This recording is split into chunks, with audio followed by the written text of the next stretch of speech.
প্রত্যাখ্যান করেছে। অনতি বিলম্বে রাষ্ট্রীয় সকল যন্ত্র থেকে ইন্ডিয়াকে বয়কট করতে হবে, কথা বলেন ঠিক কিনা?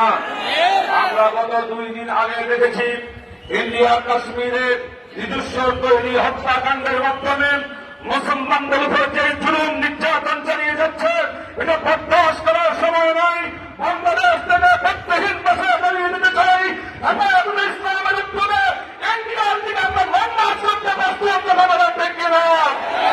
অনতি বিলম্বে ইন্ডিয়ান সকল পণ্য বয়কট করতে হবে এবং ইন্ডিয়ান সরকারকে ফেতনা জানাতে হবে, কথা বলেন ঠিক কিনা? অন্যথায় বাংলাদেশ সহ সারা দুনিয়ার মানুষ নজরুল হিন্দের জন্য প্রস্তুতি নিতে বাধ্য হবে ইনশাআল্লাহ। আল্লাহ পাক রব্বুল আলামিন 3 তারিখে হেফাজতের মহাসমাবেশকে পূর্ণাঙ্গ সফল করার তৌফিক দান করুক।